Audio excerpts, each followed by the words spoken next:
Anthology on the bad, short-lived, and forgotten television shows and events in TV history. You are listening to It Was a Thing on TV. So Charles, your wish has been granted. The blue light means that you get, guess what? What? A second chance. Isn't that nice? Episode 536. Submission 585. The WFL, the World Football League. The World Football League was in operation from July 10th of 1974, and it ceased operations on October 22nd, 1975, with games airing on Eddie Einhorn's TBS syndication network. Not to be confused with the TBS that Ted Turner created. Yes. It's 1973, and the NFL is riding high at this point. Like, the Super Bowl has been around for like a couple of years at this point. So we're up to what? 73. We're up to Super Bowl 7? Yeah, because Super Bowl 3 would have been 69. Nice. I was waiting for that. With Joe Namath doing the big comeback. So 73 would be Super Bowl 7, correct. But in this era, we had, like, the NBA was being challenged by the American Basketball Association, and the NHL was being challenged by the WHA, the World Hockey Association. And those were started by a California lawyer and businessman by the name of Gary Davidson, who decided, you know what? These rival leagues have become very good for me. I'm going to create like another rival league. And this time I'm going to challenge the National Football League. In a press conference on October 2nd of 1973, Davidson announced with a core of investors that included Robert Schmertz, the owner of the WHA New England Whalers franchise and the Boston Celtics of the NBA, a former hockey prospect by the name of Howard Baldwin, who would later own the Pittsburgh Penguins, and Ben Hatskin, who owned the Winnipeg Jets of the WHA. They helped found the WFL, the World Football League. Let me also add quickly, they were not the only owners in this league. There are actually 6 founders in the league. One of whom, that Greg didn't mention, is Nick Milletti, who owned the Cavaliers at the time, the Cleveland Indians, and the Cleveland Crusaders, an old hockey team. And another founding father of the league was John F. Bassett, who was the owner of the WHA's Toronto Toros, who was also notable because his family also owned the Toronto Argonauts of the CFL, but John Bassett would later own the Tampa Bay Bandits in the original United States Football League. He would own in the WFL the Memphis Southmen, who would later become the Memphis Grizzlies, not those Memphis Grizzlies. So this league, Davidson had planned for 1975. However, according to Truth by Consensus Wikipedia, the league was under pressure to accelerate due to strained labor relations affecting established professional leagues. So in the spring of 74, players were threatening in the CFL and the NFL to go on strike. So the people in the WFL thought, well, if these leagues go on strike, there'll be no football. So if we have football, we can get some of that sweet football money to ourselves. This is kind of like the same plan the original version of the UFL had when they started up thinking, okay, in 2011, there's going to be like a lockout with the NFL. And if that goes on for a long time, we can get some of that football money to ourselves for us being the only game in town. Spoiler, that didn't work for the original UFL, and it really didn't work for the WFL either. We got 1, 2, 3, 4, 5, 6, 7, 8, 9, 10, 11, 12 teams to start out for the 1974 season. So in the East Division, we have the Florida Blazers playing out of Orlando at the Citrus Bowl. We have the New York Stars playing out of Downing Stadium. The Jacksonville Sharks playing out of the Gator Bowl. And the Philadelphia Bell playing out of JFK Stadium. In the Central Division, we have the Birmingham Americans playing at historic Legion Field. The Chicago Fire, get it? The Chicago Fire. That's clever. I like it. The only thing better is if their mascot was a cow. They played their games at Soldier Field. The Detroit Wheels playing at Rynearson Stadium in Ypsilanti, Michigan, home of Eastern Michigan. And then the Memphis Southmen, as I mentioned, they played at Memphis Memorial Stadium, which was the home of the Liberty Bowl. And in the West Division, we have the Hawaiians. No team name, just the Hawaiians. Playing at Honolulu Stadium. The Houston Texans, yes, there was a team in the 70s called the Houston Texans before the actual NFL Houston Texans in 2002. They played at the Astrodome. The Portland Storm playing in Civic Stadium. And the Southern California Sun playing at the Big A at Anaheim Stadium. During the season, we would have 2 teams move during the course of the season. The New York Stars would move to Charlotte, play 1 game as the Charlotte Stars, and then play the rest of their season at American Legion Memorial Stadium as the Charlotte Hornets. And their second team, the Houston Texans, would move to Shreveport, Louisiana to play out of State Fair Stadium as the Shreveport Steamer. You know what? It's a good thing they didn't move to Cleveland with that name. It's a good thing Nick Milletti didn't own that team, because since he had the Indians and the Crusaders and the Cavs, it could have entirely been the Cleveland Steamers. Oh, good heavens. A couple more teams after 14 games ended up folding. That would be the Jacksonville Sharks, who suspended operation with a 4-10 record, and the Detroit Wheels, who suspended operation at 1-13.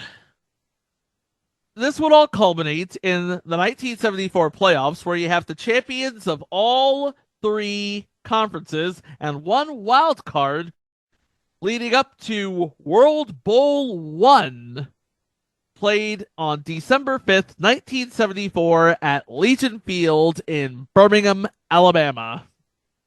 And that game would be won by the Birmingham Americans, 22-21. Birmingham had a 22-point lead going into the fourth quarter, up 22-0.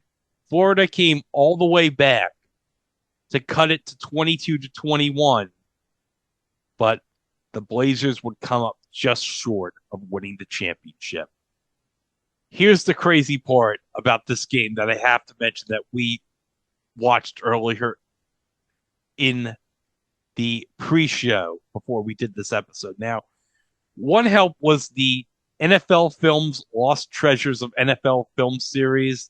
They did an episode about the WFL.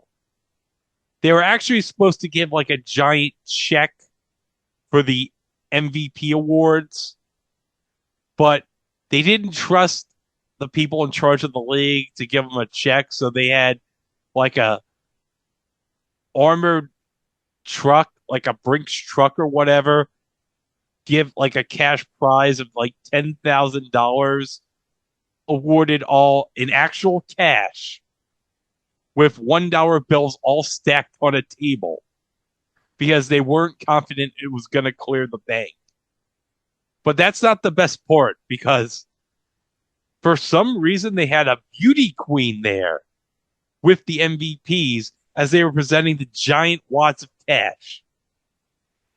And it was Miss Florida at the time.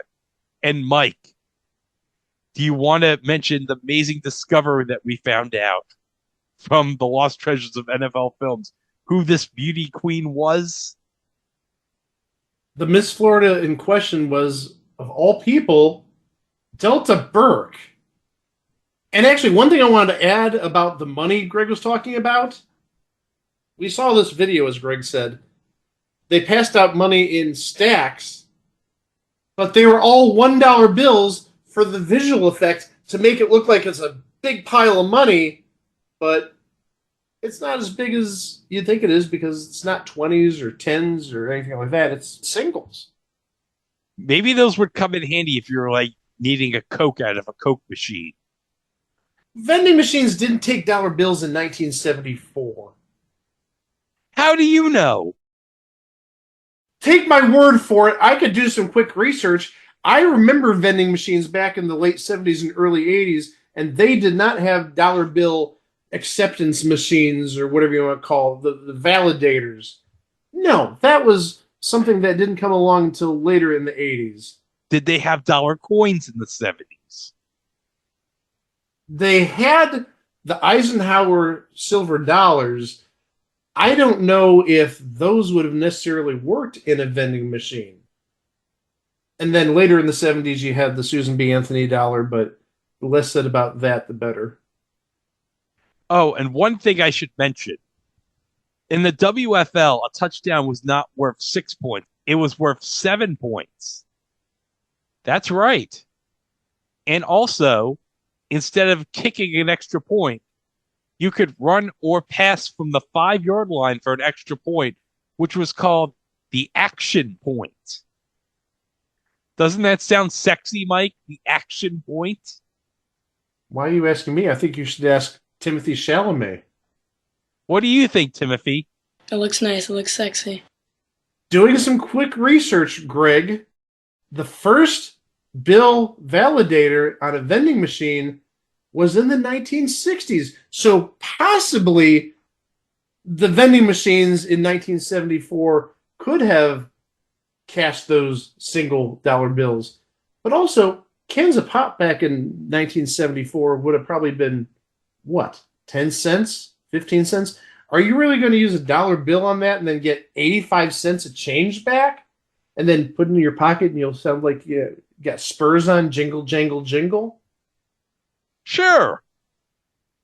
You would. I know you for sure would love to sound like you're walking with spurs on, but maybe Larry Zonker or somebody wouldn't want to sound like that. I don't know. Okay, I'm looking at the scoring summary for the World Ball. Now, I mentioned that the Florida Blazers were down 22-0. Now, of course, they got 3 touchdowns in the fourth quarter. They were all worth 7 points. All 3 times the Blazers went for the action point, they failed. Very sad. They could have used a garbage picking, field goal kicking Florida phenomenon. But you can't kick the extra point in the WFL. It's the action point for a reason. I just want to see Tony Danza play in the WFL. We got to mention the 3 big signings that the Memphis Southmen had. Now, I should mention, initially, the Memphis Southmen, which were founded by John Bassett, were originally going to play as the Toronto Northmen. However, the Canadian government passed legislation to block any U.S.-based football league from operating in Canada. So John Bassett moved the team to Tennessee and renamed it the Memphis Southmen. But before he did that, he signed away 3 stars from the Miami Dolphins: Larry Zonka, Jim Kick, and Paul Warfield, to $1 million contracts. And think about that. In 1974-75, that was a lot of money to go from the Miami Dolphins, which were coming off winning back-to-back Super Bowl titles, to go play in the WFL.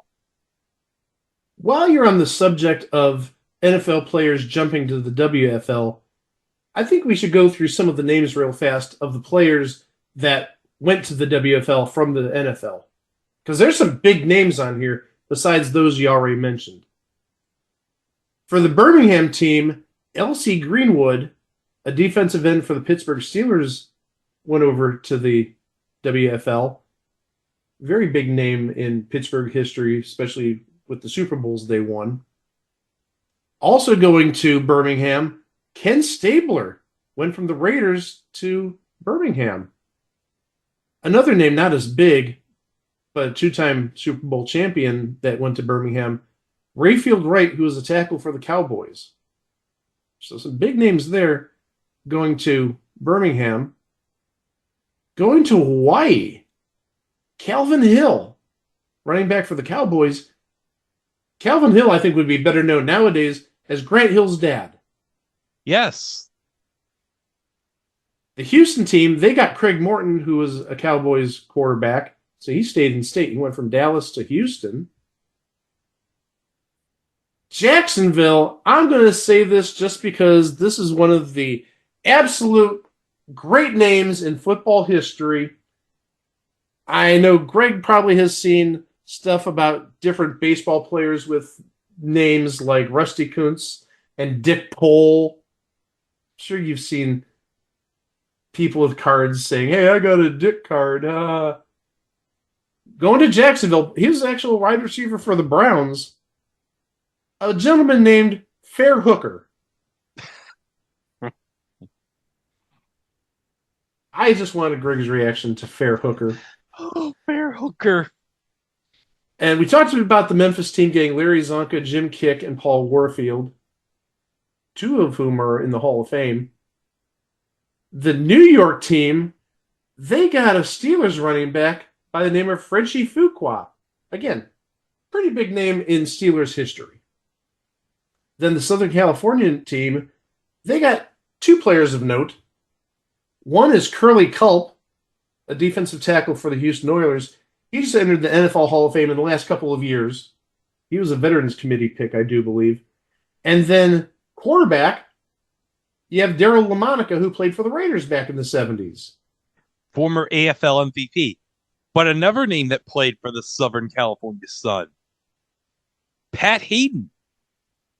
Okay. They did have quite a bit of names. Pat Hayden, very famous name with USC. I think he was their AD for a while, and he just passed away a couple of years ago, I think, right? I think so. He also did some NFL games for TNT, I remember, when they had the Sunday night package.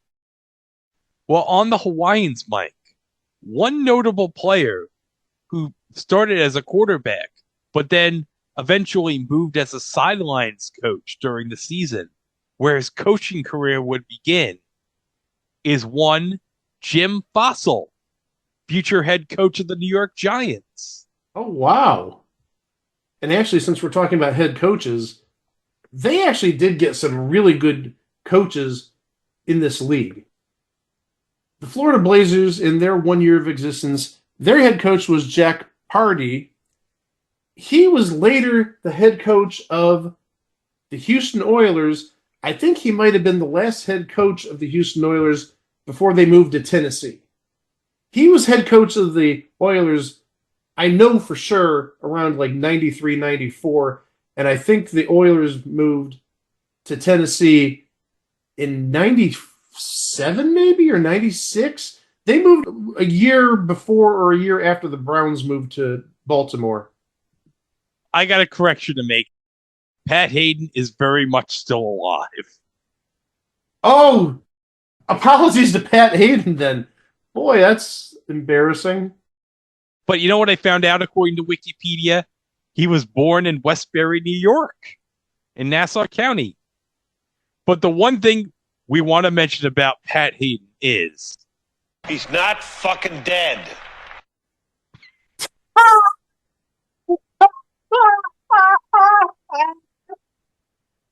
Man, that's the most awkward correction we've ever done on this show. And that's saying a lot. Going back to the coaches, the Philadelphia Bell, in their second season, they had Willie Wood as their head coach. Willie Wood is a Pro Football Hall of Famer. He was a defensive back. He was a safety for the Packers back in the 60s and early 70s. Lastly, not a coach, but the GM of the Portland Storm was Ron Mix, Hall of Fame offensive lineman for the Chargers. Well, San Diego Chargers. They were not in LA until much, much, much, much later. So you did have a number of like really good names roaming the sidelines and in the front offices of these teams. So you mentioned Ron Mix. Now there is a clip I want to play regarding the Southern California Sun that involves Ron Mix.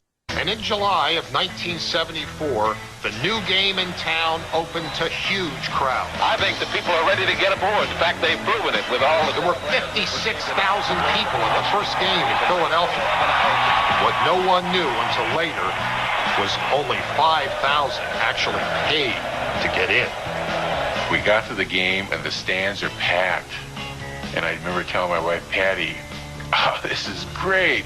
We made the right decision. I had my picture on the cover of the program. And I looked at my wife at the time. I said, I'll never have to prove myself again. Then afterwards, we found out that they gave away the tickets at supermarkets. They'd papered the house in Philadelphia, and they'd lied about it. And everything started downhill from that point. But for a moment, I thought I was a genius. And that was the last time Patty thought I was a genius, too. It was just like about a 10-second window till we found out the truth. You know, that's not a bad way to publicize the team, but when only 10% of the ticket holders actually paid, that sort of hits the bottom line really hard. Part of the difference between this league and the NFL was weeknight football. NFL games were played mostly on Sundays. There was a game on Monday night from 1970 onwards, still is. The WFL's 1974 schedule called for Wednesday night football and one Thursday night national TV game. Football on Thursday nights, I don't think that's going to last. Also, we need to mention that the ball that they used for the league was day glow orange. Imagine trying to catch a day glow orange football. That can't be good. You talked about the TBS television network, that is the TV Sports Television Network. Merle Harmon and Alex Hawkins were your play-by-play and color team, with guest announcers including Paul Horning, George Plimpton, Alex Karras, and McLean Stevenson.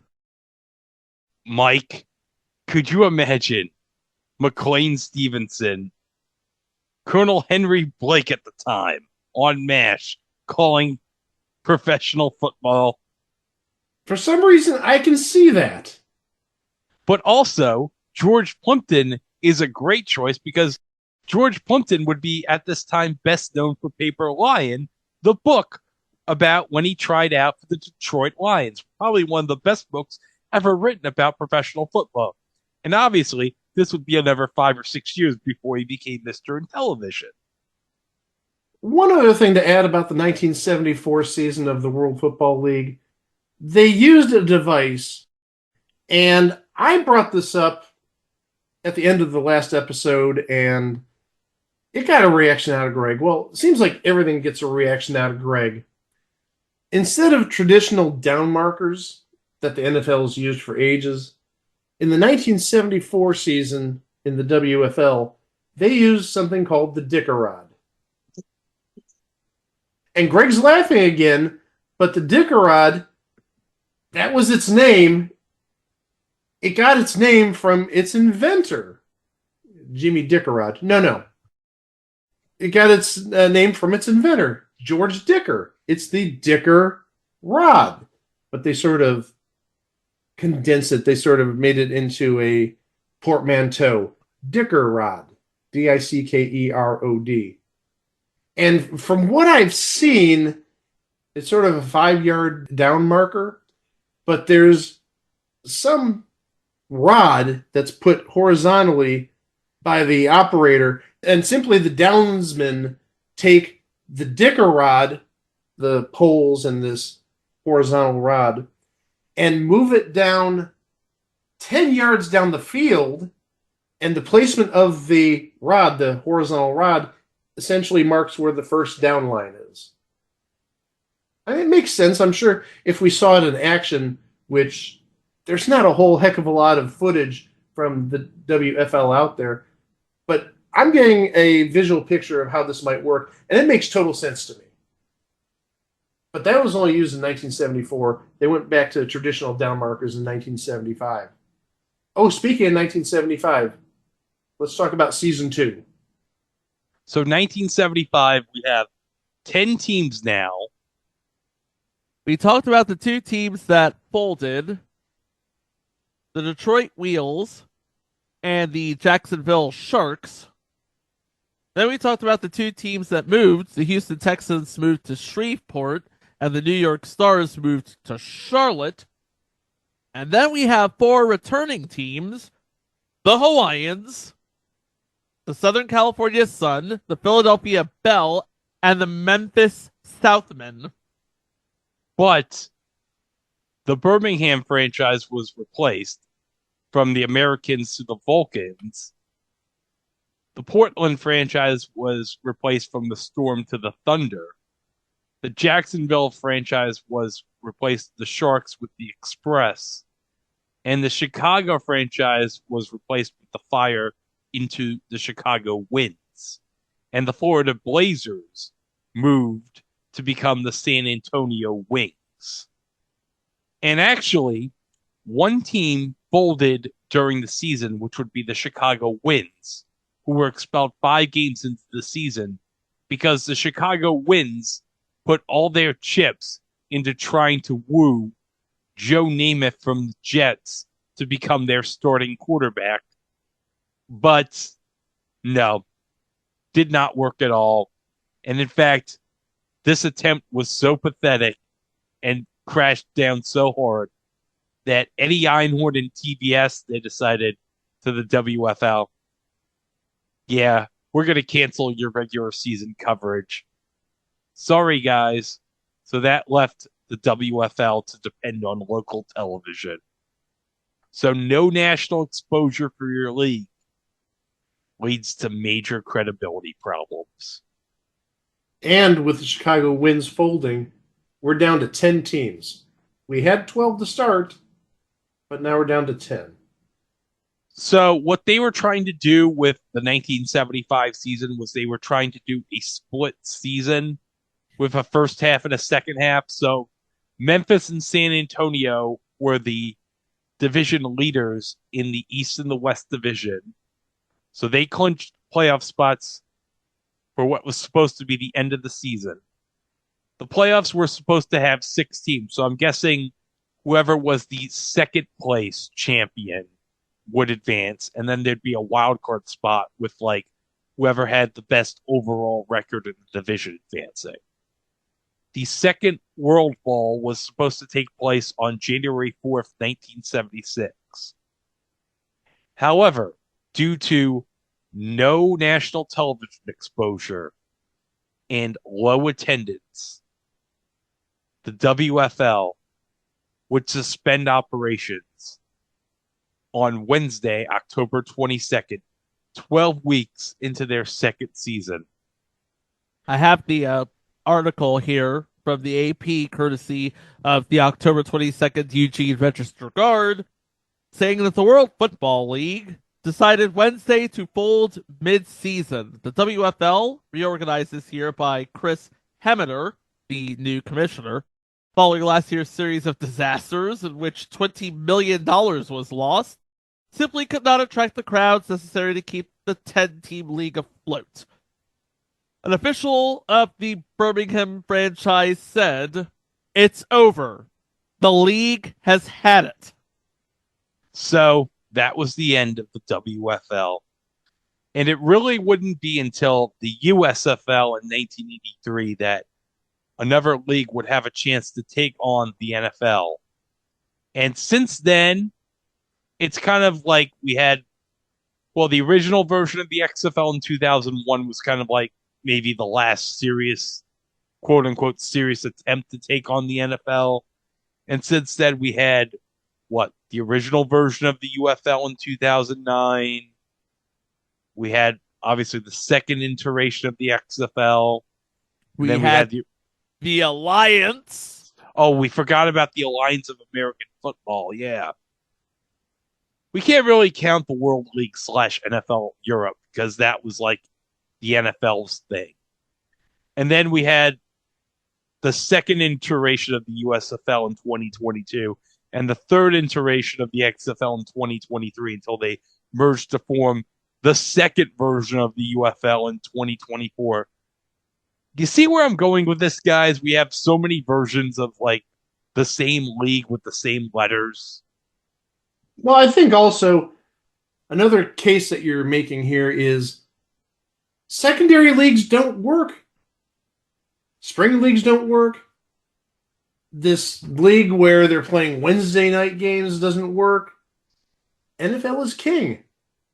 Yeah, I mean, you have like your sort of arena leagues like around the country. By the way, the Arena League is coming back as Arena Football 1 this season. That's another league that you didn't mention earlier. And the Arena League, yeah, it really wasn't a competitor to the NFL. It was a spring league and it was played in an arena, the 50-yard indoor war. But that lasted, what, 30, 35 years in its original life? Yeah. So maybe putting it in an arena and shortening the field from 100 yards to 50 yards, maybe that attracted people somehow, but that's another story for another day, how that league just absolutely cratered like 10 years ago or so. But what can we say about the WFL in the mid-1970s? They had an action point. They had, what was that device again, Mike? The dickerod. And you had McLean Stevenson calling games. I wonder if McLean Stevenson talked about the dickerod. It's too bad most of the WFL footage doesn't exist. I think all I saw besides the NFL Films clip you played earlier, for the longest time on YouTube, there was a brief snippet, a couple of minutes at most, of a game, and I think it was like the end of a game, like the post-game commentary. Not a lot of footage out there of this league. No. But the WFL certainly was a thing on TV. But guys, would you believe that I found a way to work in eBay prices right out of this? Actually, I could, and I don't want to deviate too far off topic, but Royal Retros, if you've ever heard of them, they do sell WFL gear. You can find, I don't know if it's necessarily licensed since the league hasn't been around for 50 years. You can find shirts and hoodies with the different WFL logos. Yeah. I might want to make myself a custom Jerry Philbin New York Stars jersey. But you found something on eBay that is relevant. Okay. Can't wait to see this. Here we go.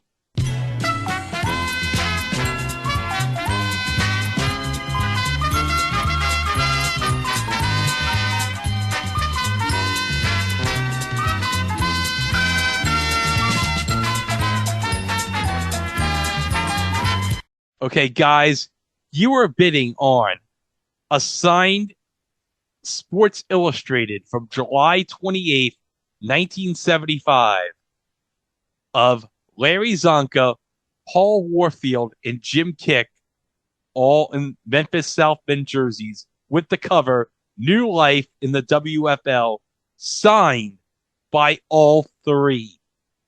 And not only that, guys, but this is Beckett certified COA.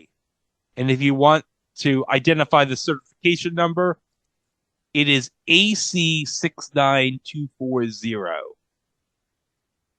Now, hold on a second. That can't be real. AC69240. 240. I thought you said 420. So you have the 69 and the 420 going on. I thought you said 69420, not 69240. Okay. I like my version better, but whatever. There is a minimum bid here, okay? You're bidding on the buy it now price, but the minimum bid is going to be $100. Mike, I will start the bidding with you. I'm going to say $400.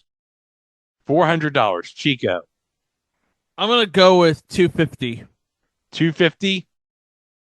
The price of the signed Sports Illustrated cover from 1975 by Larry Zonka, Paul Warfield, and Jim Kick. $299. Chico wins. Yeah, he does. I'm surprised it's that low because Jim Kick's not signing it anymore. He died about 5 years ago. Yeah. But also, Larry Zonka and Paul Warfield are both Hall of Famers. It's a cool thing, I'll tell you that. I think the one thing that I would have really enjoyed is not having that address label in the bottom left-hand corner, but I'm sure it could be carefully removed with some alcohol or tweezers or some way to get rid of that. I'm sure there is, but you know what? Or maybe you just Sharpie over the address, maybe. No, don't damage that in Oh. any other way. It's beautiful as is, signed. Okay. You don't need to. I know you don't want to, find out the details about where Deemer L. Fife lives. That's his name, Deemer L. Fife, P.O. Box 473, Hempstead, Texas 77445. Yes, I just doxed this guy on the air. Now I gotta see if Deemer L. Fife is still alive. I wonder if he's related to Jim Fife. I wonder if he's related to Barney Fife. Oh, I'm sorry. And I'm dead serious. I cannot believe I actually have an answer to that. Deemer Lockhart Fife. He died in 1994. Oh. So I didn't really dox him if doxing a person who's been deceased for 30 years is a thing. Thank you, Deemer L. Fife, for your sacrifice in getting this magazine cover signed by all three of them. Oh, God rest your soul. At least, unlike Pat Hayden, you're actually dead. Oh, jeez, Greg, no! Don't go back to that. With that, I think we do need to, wrap everything up. Yeah, we must. Now, guys, for Super Bowl weekend, we got a mini-sode coming up. And Chico, you like to do a moment of silence sometimes? I do like to do that. Well, what if, during the pregame show for the Super Bowl, they decided, you know what, we're going to have a moment of silence, but it's going to last 60 seconds. And what if, we made this 60 seconds on the pregame show, we have, such big hype around this, the fact that people are going to take a break for 60 seconds during the pregame show to do, whatever. But you'll find about this weekend.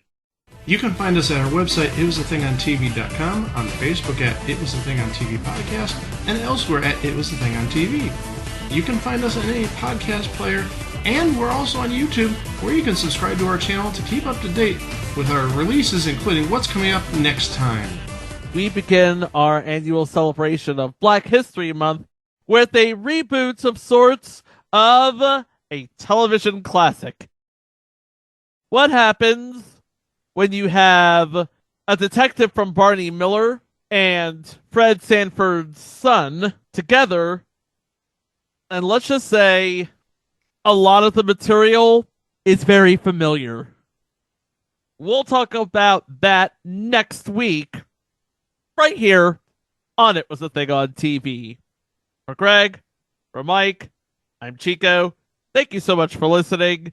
Enjoy the football, and we'll see you next week for the next one. Wow!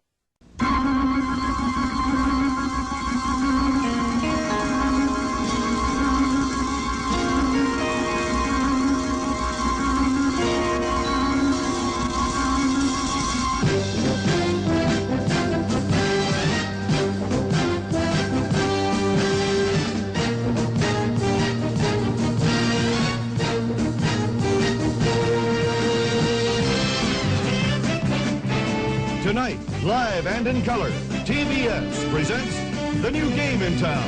the World Football League.